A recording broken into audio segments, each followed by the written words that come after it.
Delhi assembly ఎన్నికల్లో BJP ఘన విజయం సాధించింది. మొత్తం 70 స్థానాలున్న ఢిల్లీ అసెంబ్లీలో బీజేపీ 48 స్థానాలు గెలుచుకున్నట్టు ఎన్నికల సంఘం ప్రకటించింది.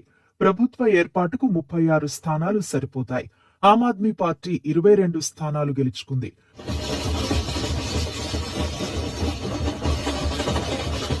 27 ఏళ్ల తరువాత ఢిల్లీ పీఠాన్ని దక్కించుకున్న బీజేపీ అనూహ్య విజయాన్ని అందుకోగా ఆప్ కన్వీనర్ మాజీ ముఖ్యమంత్రి అరవింద్ కేజ్రీవాల్, మనీష్ సిసోదియా లాంటి నేతలు సైతం ఓటమి చవిచూశారు.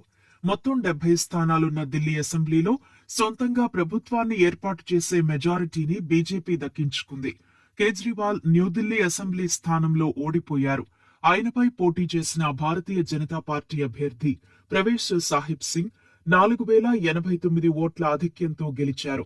ఢిల్లీ ప్రస్తుత ముఖ్యమంత్రి ఆతిషి కల్కాజీ స్థానం నుంచి విజయం సాధించారు. ఢిల్లీ ఎన్నికల్లో విజయంపై ఎక్స్ వేదికగా హర్షం వ్యక్తం చేసిన ప్రధాని మోదీ, ప్రజాశక్తి అత్యున్నతం, అభివృద్ధి, సుపరిపాలన గెలిచాయని అన్నారు.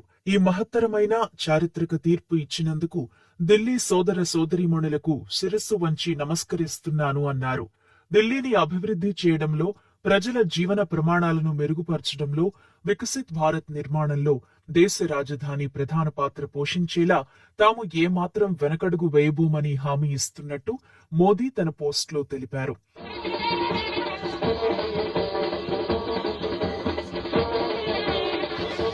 మరోవైపు ఢిల్లీ ఎన్నికల్లో కాంగ్రెస్ కు ఒక్క సీటు కూడా రాకపోవడంపై పూర్తి బాధ్యత తనదేనని ఆ పార్టీ నేత సందీప్ దీక్షిత్ చెప్పారు.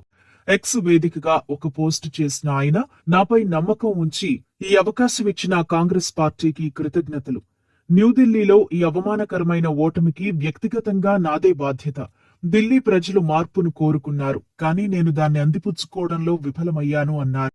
న్యూఢిల్లీ అసెంబ్లీ స్థానం నుంచి పోటీ చేసిన సందీప్ దీక్షిత్ కు కేవలం 4568 ఓట్లే వచ్చాయి.